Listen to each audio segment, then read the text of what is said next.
할렐루야, 제주그린교회 정현수 강도사입니다. 오늘 말씀에 많은 사람들에게 애워싸여 서기관들과 논쟁 중인 제자들이 등장합니다. 예수님께서는 제자들이 서기관들과 왜 논쟁하고 있는지 물어보셨습니다. 무리 중에 한 사람이 대답합니다. 이 사람은 말 못하고 듣지 못하는 귀신이 들린 아들이 있는 아버지였습니다. 예수님과 제자들에 대한 소문을 들은 이 아버지는 아이의 귀신 들림을 고치기 위해 제자들에게 아들을 데리고 온 것이었죠. 이 귀신이 얼마나 독했는지 귀신이 이 아들을 잡으면 아들이 거꾸러지고 거품을 흘리며 이를 갈고 생동감은 찾아볼 수가 없었습니다. 그런데 제자들이 이 귀신 들린 아들을 고치지 못한 것입니다.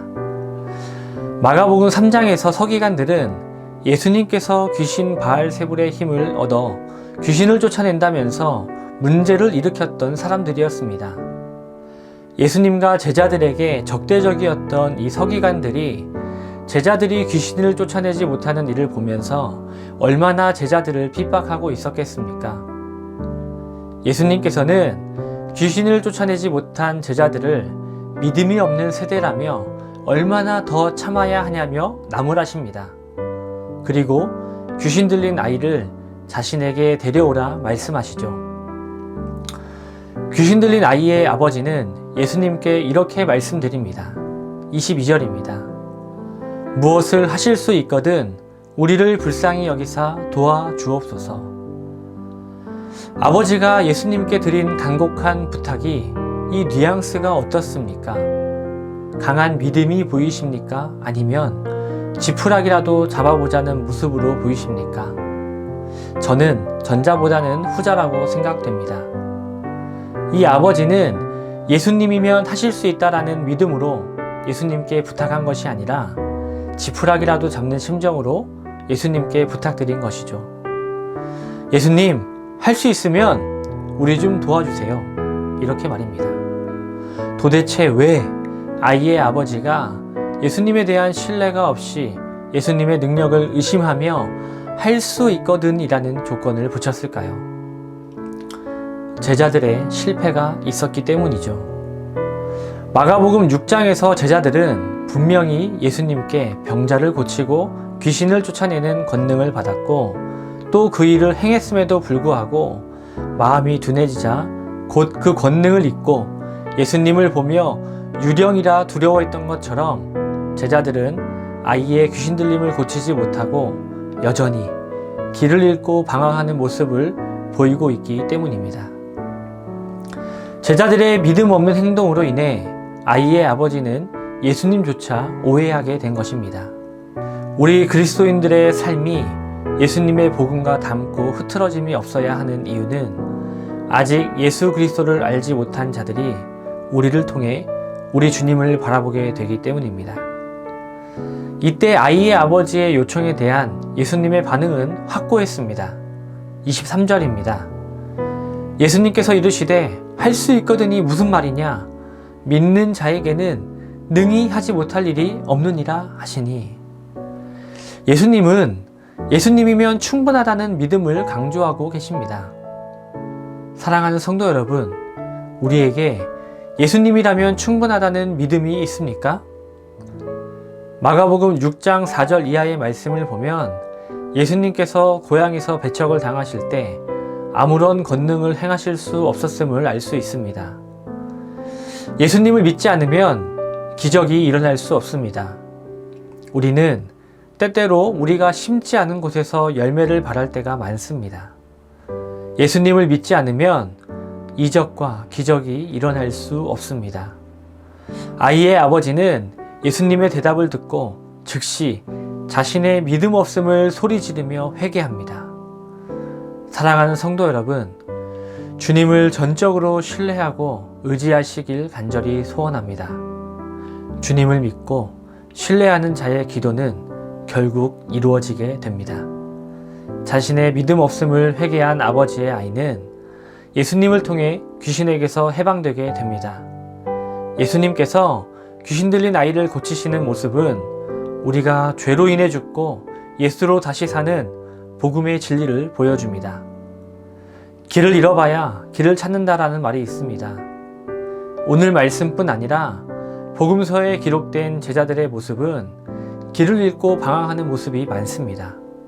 하지만 제자들은 수없이 방황하고 예수님의 뜻을 거스르는 이런 시간들을 통해 예수님의 참된 제자가 되는 제자도의 길을 찾게 되고 결국 목숨도 아끼지 않고 복음을 전하는 일꾼이 됩니다.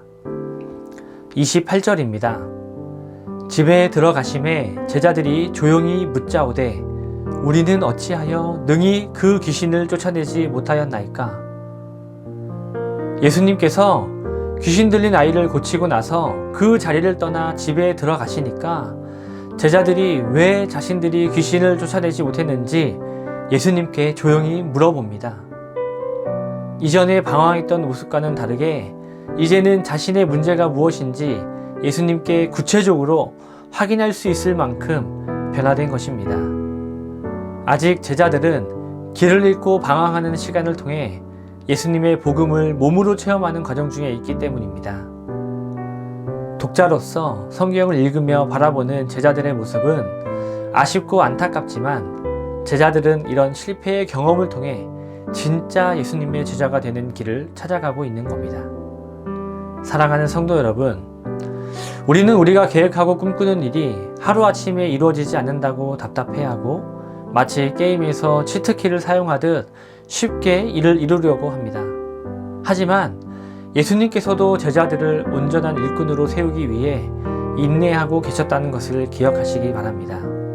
때론 길을 잃을 수도 있지만 우리는 이런 실패 속에 있을지라도 우리가 잘못하고 있는 것이 무엇인지 예수님께 그 길을 물어봐야 합니다.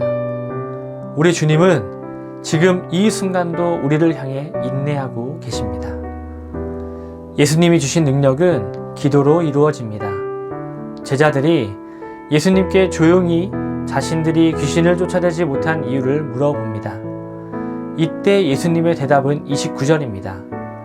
이르시되 기도 외에는 다른 것으로 이런 종류가 나갈 수 없느니라 하시니라. 이런 종류가 무엇입니까? 오늘 본문에 귀신 들린 아이의 증상은 마치 간질병 환자와 비슷해 보입니다. 그런데 본문과 다른 복음서의 같은 병행 구절에는 이 아이가 병든 이유를 정확하게 말하고 있습니다. 그 원인은 귀신 들림에 있습니다. 귀신을 축출하는 것은 하나님께 기도하는 방법 외에는 방법이 없음을 예수님께서 말씀하고 계시는 것입니다. 제자들이 어떻게 귀신을 쫓아내려 했는지 본문만을 가지고는 알 수가 없으나 그들이 귀신을 내보내기에 앞서 기도하지 않았을 수도 있고 귀신을 내보내는 방법으로 기도하지 않았을 수도 있습니다. 중요한 것은 이들의 마음이 어디에 있었느냐 하는 것입니다. 주의 일을 한다면서 이들이 기도하지 않았다는 것은 서기관들과 모인 무리들 앞에서 예수님의 제자로서 복음과 우리 주님이 주신 능력으로 한 것이 아니라 다른 곳에 의미를 두고 중심을 두고 있었다고 밖에 볼 수가 없습니다. 다른 사본에는 이 기도 앞에 금식이라는 말이 들어있는 사본도 있습니다. 금식 기도가 어떤 기도인가요? 그냥 가볍게 하는 기도는 분명 아닙니다. 대적과 싸우는데 어떻게 가볍게 기도할 수 있겠습니까? 대적과 싸워 이기는 승리가 결코 가볍지 않다는 것을 오늘 본문은 보여주고 있습니다. 사랑하는 성도 여러분, 길은 우리 주님께 있습니다. 주님의 일은 주님의 방법으로 해야 합니다. 우리는 주님께 간절히 기도함으로 그 길을 물어야 하고 찾아야 하고 우리가 걷는 길이 옳은지 점검해 보아야 합니다. 기도 외에는 이런 종류의 능력이 나갈 수 없기 때문입니다. 우리는 주님 한 분이면 충분합니다.